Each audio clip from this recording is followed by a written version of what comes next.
আসসালামু আলাইকুম viewers, bike blog এইসে আপনাদেরকে স্বাগতম। তো ভিউয়ার্স, চলে আসলাম আজকে আর একটা ভিডিও নিয়ে। আজকের ভিডিওর মধ্যে আমরা টেপিট ক্লিয়ারেন্সের যত বিষয় আছে সবগুলো আলোচনা করব। টেপিট ক্লিয়ারেন্স সঠিক নিয়মে করলে কি সুফল হবে, সঠিক নিয়মে না করলে কি সুফল হবে, ক্যাম রকার তাড়াতাড়ি নষ্ট হয়ে যাওয়ার কারণ কি, বা ইঞ্জিন থেকে যে আমরা এক্সট্রা যে সাউন্ডগুলো পাই, আমরা অনেকেই দেখা গেল আমাদের একটা কমন ধারণা টাইম এনচেন অ্যাডজাস্ট এবং টেপিট ক্লিয়ারেন্স, কিছু হলেই আমরা টাইম এনচেন এবং টেপিট ক্লিয়ারেন্সে হাত দেই। তো বিষয়টা হলো যেটা আপনাকে বুঝতে হবে যে কিসের সাউন্ড আর কি আমরা অ্যাকুরেট করতেছি। তো ভিউয়ার্স, চলুন ভিডিওর মধ্যে চলে যাই। আচ্ছা ভিউয়ার্স, এই টেপিট ক্লিয়ারেন্সটা করার আগে আমাদেরকে বুঝতে হবে যে কিসের সাউন্ড। এক নম্বর বিষয়, আপনার টাইম এনচেন লুজ হলে ইঞ্জিন থেকে ব্যাড নয়েজ আসবে।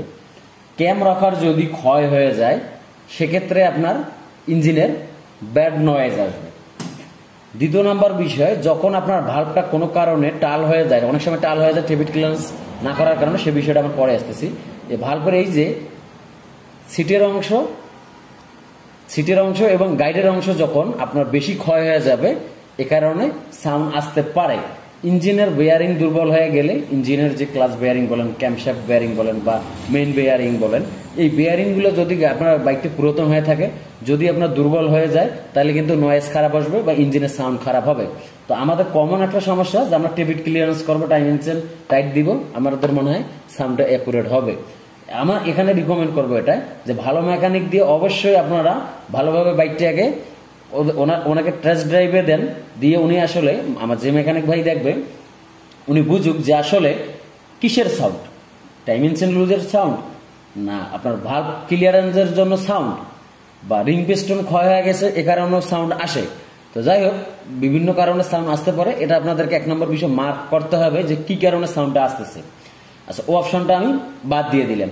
এখন বিষয়টা হলো টেপিট ক্লিয়ারেন্স যে আমরা করব, টেপিট ক্লিয়ারেন্স। আচ্ছা, বাইকটা যখন আমাদের চলবে ইঞ্জিন অয়েল পরিবর্তন করতে হয়, কারণ ইঞ্জিন অয়েলের যে ডেটটা থাকে বা সময়সীমা, সেটা আপনার বা যে 1000 কিলো বা 900 কিলো চলার যে রিকমেন্ড থাকে, এর মেয়াদ যখন উত্তীর্ণ হয়ে যায় তখন কিন্তু আমরা ইঞ্জিন অয়েলটা পরিবর্তন করে দিচ্ছি।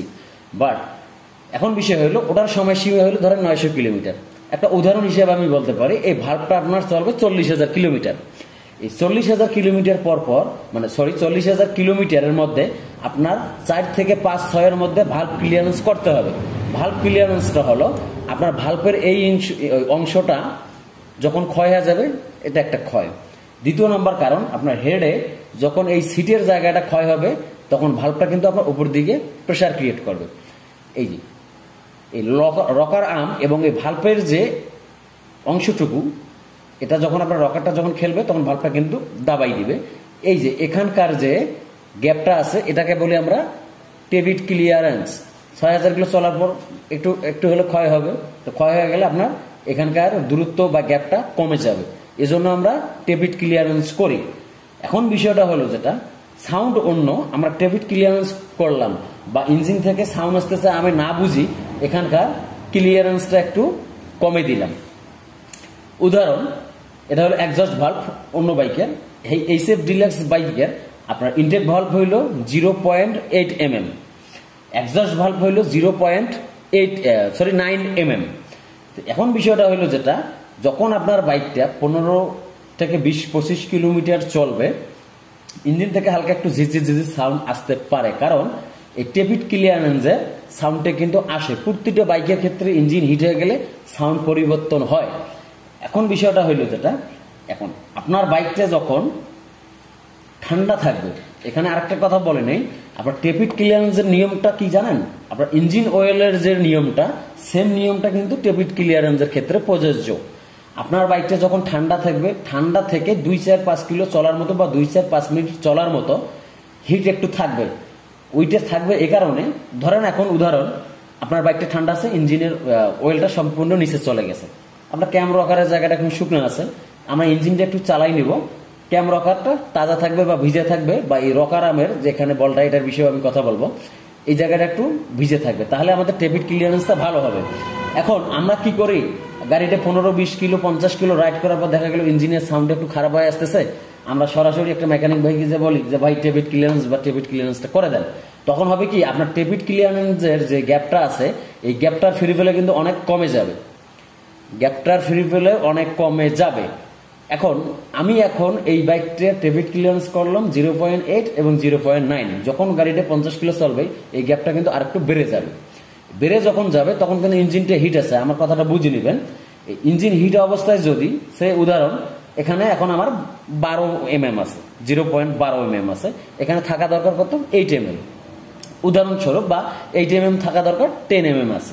তো যখন আমরা হিট অবস্থায় 10 mm থেকে আপনার 2 পয়েন্ট কমাই দেব, বিষয়টা ভালো করে লক্ষ্য করেন। হিট অবস্থায় যখন আপনার 10 mm আসতেছে, এখন আমরা 8 mm করে দিলাম, 2 পয়েন্ট কমে গেল।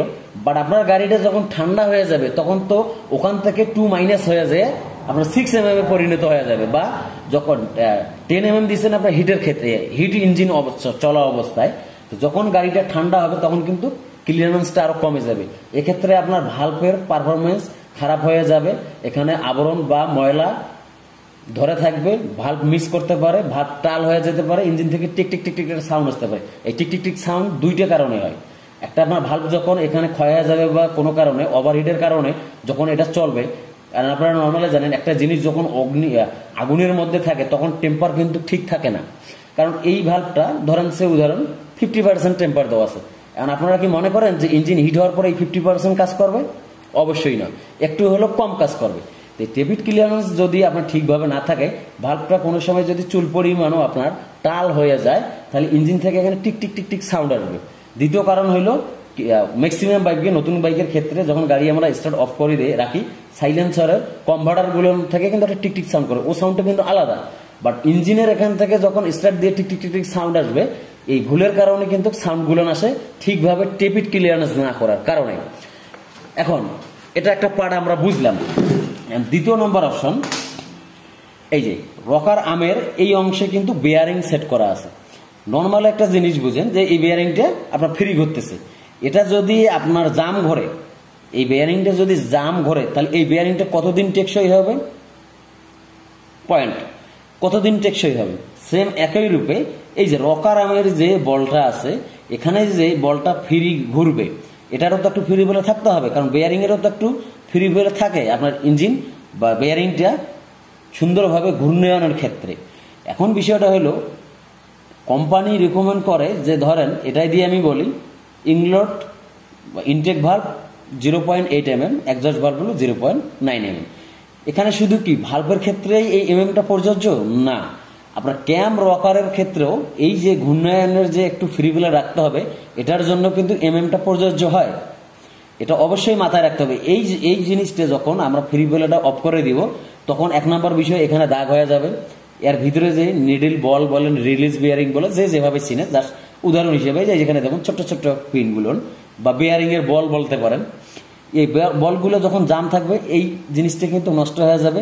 এই জিনিসটা কিন্তু ফ্রি বেলাটা না থাকার কারণে এটা কিন্তু ভিতরে যখন ক্ষয় হয়ে যাবে তখন কিন্তু এটা গজলে এখান থেকে কিন্তু সাউন্ড আসবে। এটা একটা পার্ট। এই জিনিসটা যখন এই যে আমরা এখানে এদিক থেকে যখন যত ফ্রিভাবে মুভমেন্ট করবে, এই অংশটুকু কিন্তু ফ্রেশ থাকবে। এটা টাইট হওয়ার কারণে টেবিট ক্লিয়ারেন্স আপনার ঠিকভাবে না থাকার কারণে আপনার ক্যামের অংশটাও কিন্তু ক্ষয় হয়ে যাচ্ছে। কিছুদিন আগে আমি একটা জিক্সার বাইক এফআই বাইকের আমি ক্যামশাফট পরিবর্তন করছি 5000 কিলোমিটারে। আমার চ্যানেলের যে সম্মানিত দর্শক আছে ওনারা ভিডিওটা দেখলে আসলে বুঝতে পারবেন, মানে 5000 কিলোমিটারে আপনার ক্যামশাফট নষ্ট হওয়ার কোনো কথা না। একটাই কারণ, লোকাল মেকানিক দ্বারা, বা আসলে আমি কোনো মেকানিক ভাইকে মানে কটাক্ষ করে বলতেছি না, কারণ আমি নিজেও একজন মেকানিক, মানে সুন্দর বা দক্ষ বা অ্যাকুরেট ভাবে কাজটা না করার কারণে কিন্তু ক্যামশাফটটা পরিবর্তন করা লাগছে। সেম একই এই জিনিস যখন আপনার এখানে জাম চলবে, এখানে দাগ সৃষ্টি হয়ে যাবে, এক সময় এটা ক্ষয় হয়ে যাবে। আপনার এইগুলো যখন ক্ষয় শুরু হয়ে যাবে তখন বাইকের শক্তি কমে যাবে, তেল বেশি খাবে, আপনার দেখা গেল ঘন ঘন স্টার্ট বন্ধ হয়ে যাবে। এই ছিল বিষয়বস্তু। তা আমি সবসময় রিকমেন্ড এটাই করব যে আপনার ইঞ্জিন চললে ইঞ্জিনের ঘূর্ণায়নের ক্ষয় তো থাকেই, বাট কিসের জন্য ওই সাউন্ডটা আসতেছে বা কি সমস্যা সেইটাকে আইডেন্টিফাই করুন, তারপরে ওই জায়গাতে হাত দেওয়ার অনুরোধ রইল। তো ভিউয়ার্স, এখন চলুন আমরা টেবিট ক্লিয়ারেন্সটা করে দিই। টেবিট ক্লিয়ারেন্স করার ক্ষেত্রে আপনার টিডিসি এখানে এই যে ডাইমেনশনের এখানে টিডিসি মার্ক দেওয়া আছে, এখানকাও টিডিসি মার্ক দেওয়া আছে, এটা ম্যাক্সিমাম আপনারা সবাই জানেন। তো আমি এটা খুলে নিছি এই কারণে, একটু সাউন্ড আসতেছে, আমি শেষে আপনাদেরকে সাউন্ডও শোনাবো।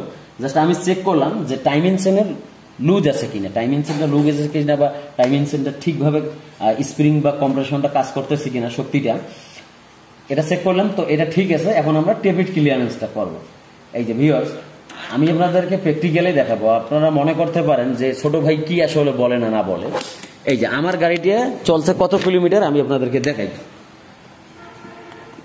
দেখেন চলছে 16,000 সামথিং। আমি এই বাইকটার ডেবিট ক্লিয়ারেন্স করছিলাম মেবি 6,000 কিলোমিটার হবে বা কম বেশি হতে পারে। এই যে এখন দেখুন, এই যে ডেবিট ক্লিয়ারেন্সটা কিন্তু একদম বন্ধ হয়ে গেছে, তার মানে টাইট হয়ে গেছে। এটার কারণে ঘন ঘন স্টার্ট বন্ধ হয়ে যাচ্ছে, আপনার তেলটা বেশি খাচ্ছে। কারণ এটা যখন টাইট হয়ে থাকবে আপনার কিন্তু ভাল্বটা কিন্তু একটু নিচের দিকে যদি চুল পরিমাণও চলে যায়, এখান থেকে কিন্তু যে তেলটা আসে এই তেলটা কিন্তু লিক করবে। লিক করলে হবে কি, আপনার স্পার প্লাগ কালো হয়ে যাবে, তেল বেশি খাবে, গাড়ি ইঞ্জিন হিট হবে। তো ভিউয়ার্স, এখন আমরা ডেবিট ক্লিয়ারেন্সটা ওকে করব। নিচেরটা দেখাই আপনাদেরকে। এই যে হ্যাঁ, নিচেরটা ঠিক আছে, বাট ক্লিয়ারেন্স করতে হবে। আর সব সময় আপনার ইনটেক ভাল্বটাই কিন্তু ক্লিয়ারেন্স বেশি করা লাগে, ভালো করে লক্ষ্য করে দেখবেন। আর এই ভিডিওটা যদি কোনো মেকানিক ভাই দেখে থাকেন তো অবশ্যই আমার সঙ্গে একমত পোষণ করবেন।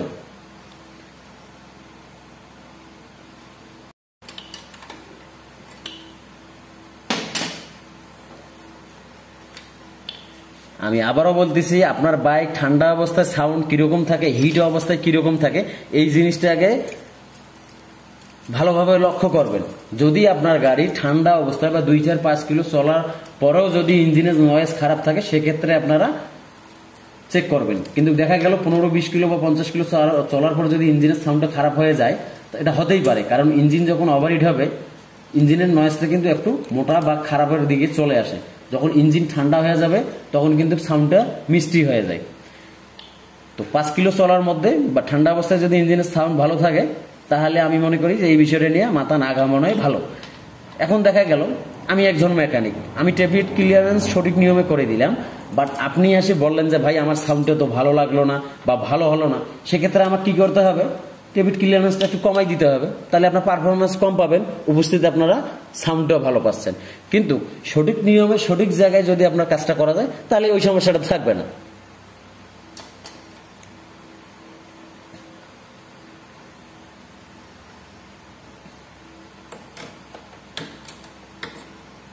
আসলে আমার এই গেস্টটাতে নাম্বার নাই, মানে ক্যামেরায় বোঝা যাবে না। তবে নেক্সটে আরো অনেক অত্যাধুনিক টুলস পাতি আসতেছে, অর্ডার দেওয়া আছে। আশা করি সব রকম সুযোগ সুবিধা পাবেন ইনশাল্লাহ। আপনার ট্যাকোমিটার থেকে শুরু করে, মানে তেল অ্যাডজাস্টার যে মিটারটা, কম্প্রেশন মাপা, মাল্টিমিটার, তারপরে হইল গিয়া আরো অনেক অনেক টুলস পাতি, মোটামুটি 40,000 টাকার মতো অর্ডার দেওয়া আছে। দোয়া করবেন এই করোনা পরিস্থিতি পার হয়ে গেলে ইনশাল্লাহ এটা আমার হাতে চলে আসবে। তখন আরো সুন্দরভাবে হয়তো আপনাদেরকে বোঝানোর চেষ্টা করব বা দেখাই দিতে আমার সুবিধা হবে।